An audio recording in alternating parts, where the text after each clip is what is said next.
Hey, I'm Coach Austin with Just Row, and we're back with more Fix Your Rowing Form. And our fifth mistake we're going to talk about is wow. I mean, it is one of the most common mistakes. It's so hard for me to order these mistakes because they're all super common.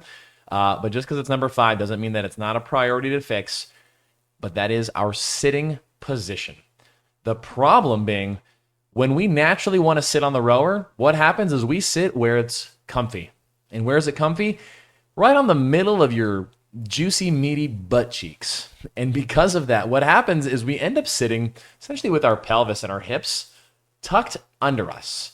This is what happens when we try to sit where it's the most comfortable. And when we row, we don't want to think about trying to sit comfortably because it very often leads to this tucked position. And you can see it above my head right here. What happens to our spine in this position? It gets really rounded. Now, rounding your spine, is that a bad thing? That's a topic on its own.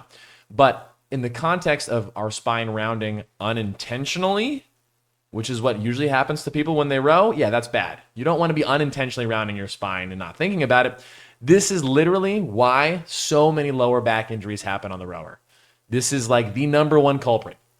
So, not only that, it also prevents you from getting as much reach and lean forward as possible, and it limits your hip swing back. Overall, it just sucks. It sucks big time. So what's the solution? The solution is we need to untuck our pelvis. So what does that mean? It means you need to try to sit your hamstrings on the seat rather than your cushy butt cheeks.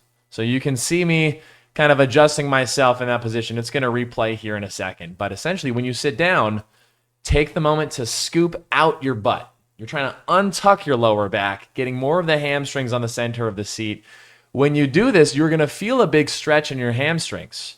If your hamstrings are really tight, you need to be stretching those damn things. You need to stretch your hamstrings and have some sort of flexibility in your hamstrings if you want to row well and keep yourself injury free. Tight hamstrings are also very often linked to lower back issues too. So if this is your sign to stretch your hamstrings, start doing it as you untuck your pelvis because it's going to make a big difference. And we end up looking more something like this.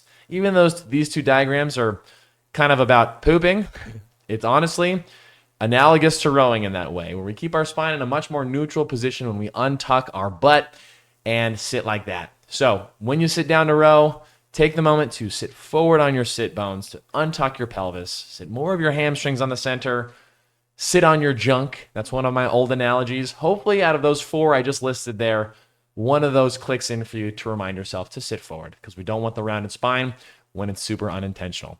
Hope that helps. If you have questions on this or you have any cues that you remember that you keep in mind to help you remember this, let us know down in the comments below. But thanks so much for watching, and yeah, see you in the next one.